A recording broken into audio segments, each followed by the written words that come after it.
Hey guys, welcome to the last part of this video series,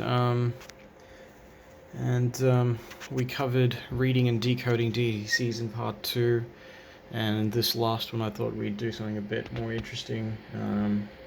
Well, that's subjective, isn't it? Or at least for me anyway, to sort of read some DIDs and write some DIDs as well.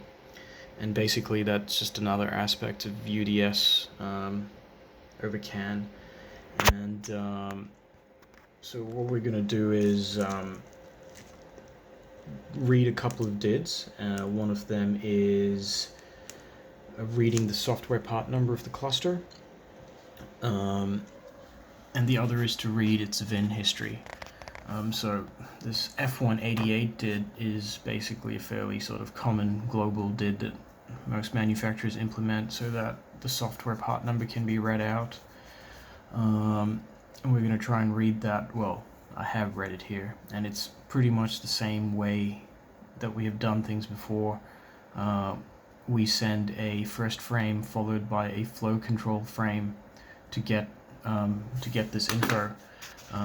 So we're using service 22 here, which is to read DIDs, and you can see I'm sending a 3-byte message with service 22 and requesting F188 followed by a flow control frame, just like we've done before, with 100 millisecond separation time. And we get some info over here. Now I've gone ahead and decoded this just to make it quicker. Just use any old online tool to get this info, and you can see that's the part number.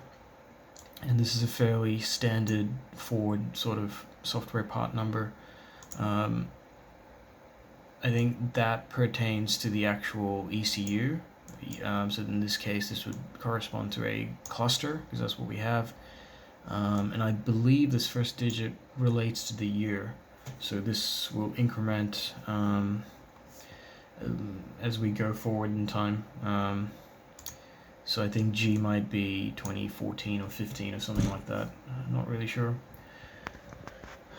The next DID is the VIN history, and this is there's a fair bit of frames that we received, and most of it's just blank, which probably means it's only ever had one VIN registered. That's probably the original one, and I've gone ahead and just decoded this as well. Fairly straightforward, and you can see we got a VIN over here, 17-digit alphanumeric number, whatever you call it. And so depending where you are, you might have access to a national or state database. You can look up this sort of info, and I've looked this up here on our Victorian database, and so I've just run a check for this VIN, and we can see that some info pertaining to it we can see was cancelled earlier this year, probably a write-off, a crash or something. And it's actually a 2016 Ford model. There's some info over here about the vehicle. It's public info, so anyone can search it up. So yeah, that's that. And the last bit is to do with writing, or something that's called input-output control, service 2F. And to do that, we've got to request extended session. And we've covered default session before, whereby we request with a value of 1 at this 3rd byte position here, and that gives us into default session.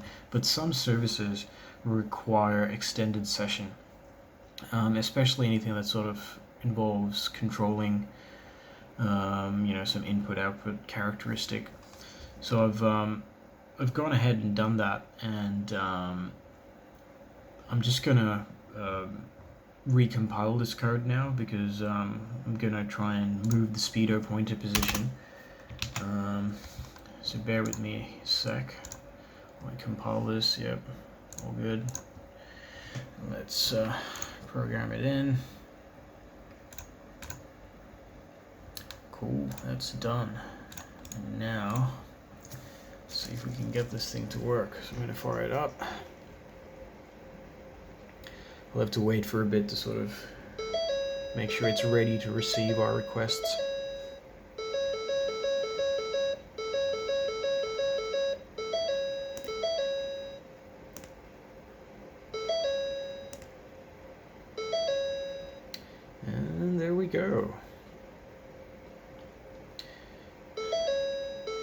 So once we're in extended session, we can do this sort of thing, and basically all I'm doing is I'm just calling a so every time I pushed a button, I would be able to, see some diagnostic info, as we've been seeing before. I've just simply added a second timer, which is called, which controls the speedo pointer position, and all I'm really doing, I guess, is, let's see if I can find it in here.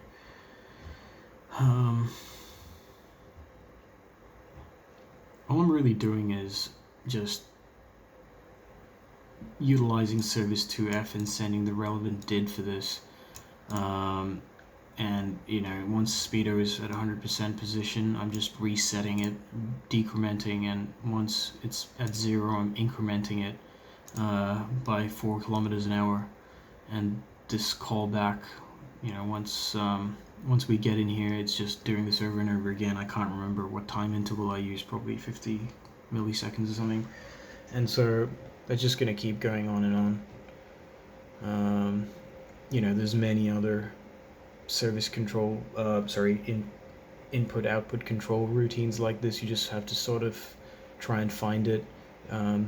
These sort of DIDs, they're not really published by the manufacturer, but if you spend some time on forums and just do some general searching, you'll find some interesting info that people have discovered over the years. So yeah, go ahead and explore and see what you find.